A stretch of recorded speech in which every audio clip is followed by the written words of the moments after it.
it's Dr. Dickinson. I want to tell you about a fun tool. It's called Google Jamboard.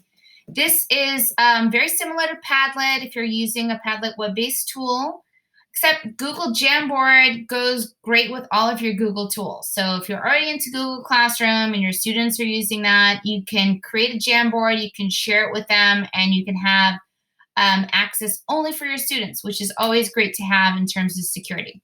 So think about how you might use this tool in synchronous and when you're working on a live session with your kids, or asynchronously if you want them to do a warm-up or work collaboratively in a project. You can create a Jamboard. So let me just show you how to do that. If you don't know how to get into Jamboard, it's just jamboard.google.com, or you can log into your Google account, click on that 3x3 array at the top right next to your photo,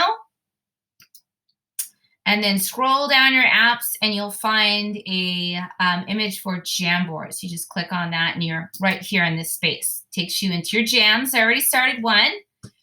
To create another one, you want to just click on the circle with the plus sign at the bottom. It's going to start a new jam for you. I just like saying that word, jam. So let's say you want to do a math warm-up for your kiddos. You want to send it to them so that they can start thinking about what concept you're working on this week and have a chance to collaborate in a fun, engaging way. Let's say you've already been doing some which one doesn't belong in your class. You want to keep that going. You can always save an image that you want to share with them. And then you'll just click on Add Image, select from your device, click on the photo, and there it is. So obviously want to make sure that you can obviously just drag these and move these, make it bigger or smaller. Add some directions. I like the sticky note tab tool here because I don't have to try to write with a pen, which is not that easy when I'm just working with my mouse.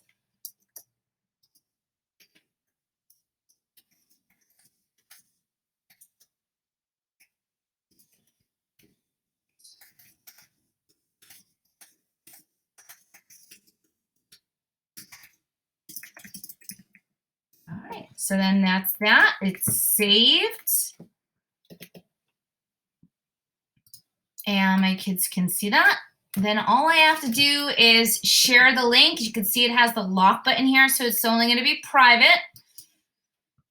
Just like a Google Doc, you have some choices. If you want to make it public to the web, you can just change it so it's on public on the web. If you just want students who have the link, maybe they're in your school district, you can click on anyone with the link. Make sure you change the access. If you want your students to participate, you want to change it to can edit, and then click save.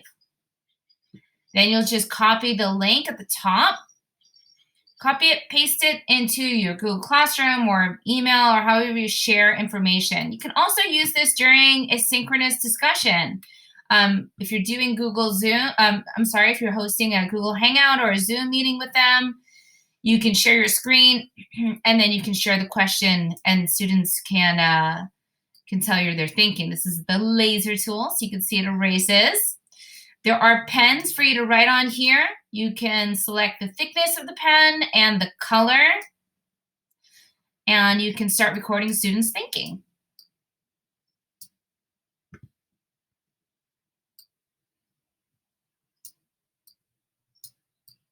All right, and have a great discussion. So another feature that I like is you can actually change the background. You can have this isometric dot paper, or you can use lines if you want to write some rules, a graph grid here, or just a black and blue color. So it's already saved. We get to see all of the Jamboards. You can create a collection of Jamboards. You might have several Jamboards. Maybe you're having your students work in groups and they each have their own frame. So a lot of different possibilities for using this. Best of all, it's free. You can create as many Jamboards as you like.